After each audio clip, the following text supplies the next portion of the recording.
Hello guys, welcome to my channel learn together. இன்றைக்கி இந்த வீடியோவில் நம்ம என்ன பார்க்க போகிறோம்னா டெக்ஸ்ட் ஃபார்மேட்டிங் தான். டெக்ஸ்ட் ஃபார்மேட்டிங்னா என்ன, அது எப்படி இப்போ ஒரு பேராகிராஃபில் டெக்ஸ்ட் ஃபார்மேட்டிங்னா டிசைன் பண்ணுறது. இப்போ வேர்ட்ஸ் ஒரு சென்டென்ஸ் இருக்குன்னா அது டிசைன் பண்ணுறது, லைக் அண்டர்லைன் பண்ணுறது, டெக்ஸ்ட்டுக்கு டிஃப்ரெண்ட் டெக்ஸ்ட் கொடுக்கறது, அதுதான் அந்த டேக்ஸ் இன்றைக்கி நம்ம பார்ப்போம். ஃபஸ்ட்டு போல்டு டேக்னால் என்னென்னு பார்ப்போம். போல்டுனா இப்போ ஒரு டெக்ஸ்ட் ஒரு பேராகிராஃப் இருக்குன்னா ஒரு வேர்டை மட்டும் ஹைலைட் பண்ணி காமிக்கிறது தான் போல்டு டேக். போல்டு அந்த டேக் யூஸ் பண்ணி இப்போ எப்படி பண்ணுற பார்ப்போம். இப்போ பேராகிராஃபுக்குள்ளே this tag is used to show the text bold. இப்போ நம்ம வந்து போல்டு டேக்கை இன்சர்ட் பண்ணுவோம் இந்த பேராகிராஃபுக்குள்ளே. பி டேக் போல்டுக்கு வந்து பி டேக் யூஸ் பண்ணுவோம். இப்போ அந்த பி டேக் எடுத்து இங்கே கட் பண்ணி இங்கே பேஸ்ட் பண்ணுறேன். இப்போ ரிசல்ட் பார்ப்போமா, லைவ் சர்வர் மூலிமா ரன் பண்ணால் என்ன வருதுன்னு பார்ப்போம். பாருங்கள், அந்த லாஸ்ட்டு டெக்ஸ்ட் போல்டுன்றது மட்டும் போல்டு கலரில் ஹைலைட் ஆகி காமி. This tag is used to show the text bold. அதனால தான் இந்த போல்டு டேக் இப்போ எங்கன்னா ஒரு இடத்துல ஹைலைட் பண்ணி காமிக்கணும், ஒரு வேர்டு ஹெட்டிங் இல்லை என்னொன்று ஹைலைட் பண்ணால் அந்த போல்டு டேக் யூஸ் பண்ணி பி டேக் யூஸ் பண்ணலாம். அடுத்து என்ன பார்க்க போனால் இட்டாலிக் டேக் பார்ப்போம். ஒரு டெக்ஸ்ட்டை இட்டாலிக் ஃபாண்ட்டாக எப்படி மாற்றுறது, டெக்ஸ்ட்லேயே இந்த டேக் HTML டேக்கே யூஸ் பண்ணி எப்படி CSS யூஸ் பண்ணாமல் டெக்ஸ்ட்டை இட்டாலிக் ஃபாண்ட்டை எப்படி மாற்றுறதுன்றதை இப்போ இதில் பார்ப்போம். This tag is used to make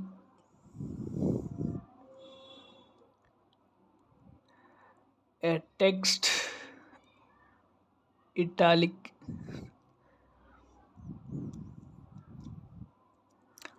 இட்டாலிக்கு I tag use பண்ணோம்.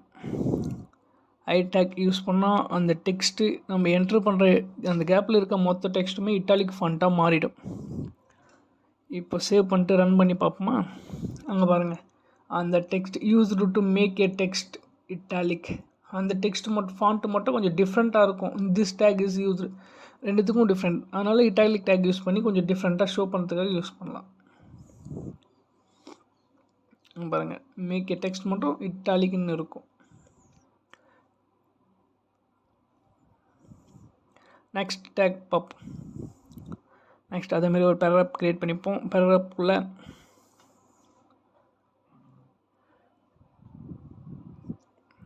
மார்க் டேக், இந்த வாட்டி மார்க் டேக் பார்ப்போம். ஒரு லைன் இருக்குது, ஒரு சென்டென்ஸ் இருக்குது, ஒரு பேராகிராஃபில் இருக்குன்னா இதை மட்டும் மார்க் பண்ணி ஹைலைட் பண்ணி காமிக்கணும்னா அந்த ஒரு லைனையே ஹைலைட் பண்ணி மார்க் பண்ணி காமிக்கணும்னா மார்க் டேக் யூஸ் பண்ணலாம். இப்போ இது எப்படி ஒர்க் ஆகுதுன்னு பாருங்கள். இது பின்னாடி அப்படியே ஷேடோ மாதிரி ஒரு மார்க்கரில் மார்க் பண்ண மாதிரி காமிக்கும். அங்கே பாருங்கள், this tag is used to make the words. அங்கே பாருங்கள், எல்லோ கலரில் எப்படி மார்க் ஆச்சு பார்த்தீங்களா. அதுக்கு தான் இந்த மார்க் டேக் யூஸ் பண்ணால் அந்தமாரி ஃபுல்லாக ஒரு சென்டென்ஸே மார்க் பண்ணி கொடுக்கும். இல்லை ஒரு வேர்டு மட்டும் வேணுன்னா அந்த ஒரு வேர்டு மட்டும் போட்டு நம்ம மார்க் பண்ணிக்கலாம். நம்ம அடுத்து நெக்ஸ்ட் டேக் பார்ப்போம்.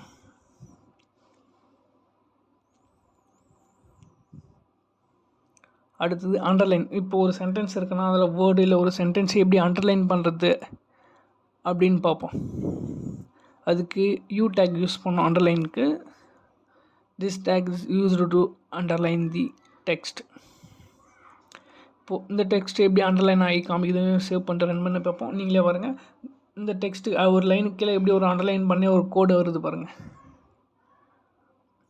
இந்த யூ டேக்னா அண்டர்லைன். இந்த டேக் யூஸ் பண்ணி அண்டர்லைன் பண்ணலாம் ஒரு வேர்டு இல்லை ஒரு சென்டென்ஸ். நெக்ஸ்ட் டேக் பார்ப்போம்.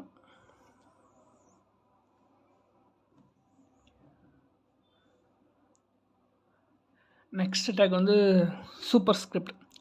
சூப்பர் ஸ்கிரிப்ட்னால் இப்போ ஒரு சென்டென்ஸ் இருக்குது, இப்போ வந்து பவரில் வர மாதிரி கொஞ்சம் ஹைலைட் பண்ணி மேலே தூக்கி எழுதி காமிக்கணும். அந்த மாதிரிக்கு சூப்பர் ஸ்கிரிப்ட் அப்படின்னு அர்த்தம். அதுக்கு SUP டேக் யூஸ் பண்ணலாம். இப்போ எப்படின்னா ஒரு லைன் இருக்கும், அதுக்கு மேலே ஒரு ஆஃப்லேருந்து இன்னொரு லைன் ஸ்டார்ட் ஆகிற மாதிரி ஒரு பாதி ஒரு வேர்டுக்கு பாதியிலேருந்து இன்னொரு வேர்டு மேலே ஸ்டார்ட் ஆகி போகும். எப்படின்னா ஒரு 2 ஸ்கொயர் இருக்குல்ல, அந்த ஃபார்மேட்டில் லைக் பார்ப்போம். இப்போ ரன் பண்ணிட்டு பார்ப்போம் என்ன அவுட்புட் வருது, நீங்களே பார்த்து தெரிஞ்சுப்பீங்க.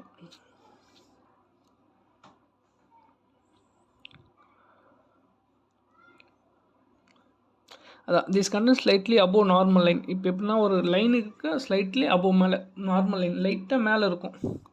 இப்போ ரன் பண்ணி பார்ப்போமா.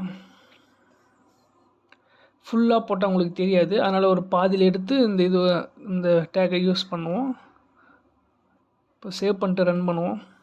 அங்கே பாருங்கள், திஸ் டேக் இஸ் டிஸ்பிளே அது வரைக்கும் இருக்குது. அதுக்கு மேலே ஸ்லைட்டாக கொஞ்சம் மேலே போயிருக்கு பார்த்தீங்களா? திஸ் கண்டென்ட் அபோவ் நார்மல் லைனோட கொஞ்சம் மேலே போயிருக்கு. அதனால தான் இந்த எஸ்யூபி டேக்.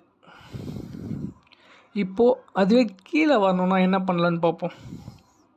இப்போ மேலே போச்சுங்க இல்லையா, ஒரு ஸ்லைட்லி மேலே, அதேமாதிரி ஸ்லைட்லி கீழே வரணும்னா சப் டேக் எஸ்யூபி. இப்போ இந்த டேக் யூஸ் பண்ணால் எப்படி அதுக்கு நான் ஸ்லைட்டாக கீழே வருதுன்னு பார்ப்போம்.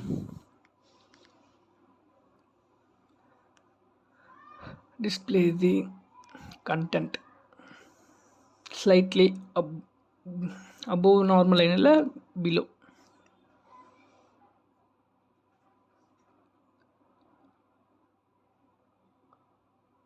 Below the normal line. இப்போ ரன் பண்ணிவிட்டு சேவ் பண்ணிட்டு ரன் பண்ணி பார்ப்போம் என்ன அவுட்புட் வருது நீங்களே பாருங்கள். இப்போ திஸ் டேக் டிஸ்பிளேன்ற கண்டென்ட் வந்து கீழே வருது பாருங்கள். அந்த ஸ்லைட்லி அந்த ஒரு லைன்லேருந்து கீழே இறங்கி வருது அந்த ஃபுல் லைனுமே. அதுக்கு இந்த எஸ்யூபி டேக் யூஸ் பண்ணலாம்.